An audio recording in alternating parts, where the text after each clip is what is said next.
I was online one day and this video popped up and it was about recycling plastic bags and making them into Plarn.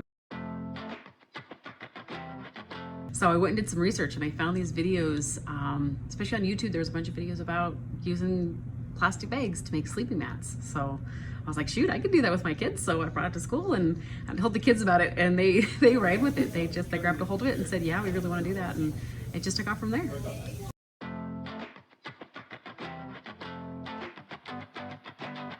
People found out we were doing recycling and upcycling with bags, and they just started coming in, and people just bring them into us.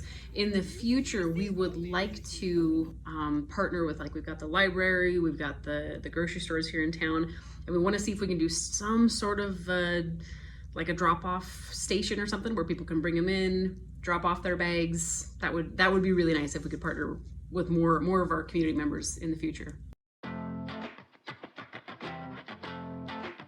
Coming up with a technique for making the mats has been a bit of a journey. We started out with just crocheting by hand, actually by fingers and by hand. Wait, today. First time ever today, huh? Yeah. You're doing great, man. Look at you. The problem with that was it took a long time. And also there was a lot of inconsistencies because many of the kids were learning how to crochet for the first time. Not all of them, but most of them were learning how to crochet for the first time. And so they'd have really tight spots and really loose spots. And then the next kid would come in the next class period and add on top of that, and they'd have more loose and more tight, and or somebody would forget to add a stitch at the end and we'd end up with a circle. And so it was pretty fun. There was a lot of learning going on in that first stage. And then quickly we realized that if we were going to be able to create these on any sort of a time scale, we were going to have to figure out something else other than just crocheting by hand. So we reached out, and there was a church in our area that did these. They were making these mats, almost the exact same thing we were doing.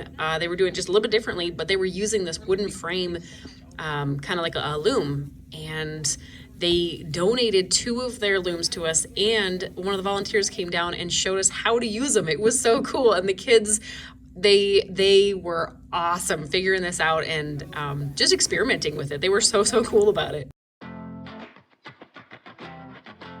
As soon as we got the loom figured out, like, all right, we have a loom, we're not just doing it by hand anymore. We started cranking out quite a few.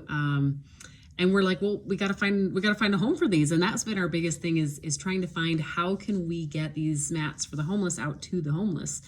We ended up reaching out to the Magic Valley Area Humanitarian Center. They said, yeah, we do them. We'd love to take yours and we'll help you get them distributed. So we hopped on a bus. So we took a little field trip and we went down and we got to deliver our mats to them. And while we were there, they showed us their loom, and this thing was so cool. Long story short, we ended up getting a hold of the guy who made that loom for them and got to visit with him later. He made us a loom. It's the coolest thing. We took it back to the school. We started using it immediately. And then we knew we wanted to open this up to the community. This was bigger than just being here at school. Oh, that's exciting. How long did that take us? 5 days. 5 days to make a whole mat and pillow. That's crazy. Yes. All right, let's keep going. Woohoo! As soon as we got our own loom, we decided to set it up during the summer so we could do summer community classes and they could come in and just enjoy each other as a community, coming in and working together to build these mats. The big thing we focused on as we did this was the mats are great, helping the homeless, that is so important, but the most important thing about this is us as a community coming together to tackle an issue that even if it's not a big problem right here with us in this area, it's still here and it's coming. There's more and more happening. Our cities are growing around us, and it's important that we as a community learn how to come together and to work on things like this together, and especially for our kids to have opportunities to do this and to work together, to learn together how to work together as a community to solve problems.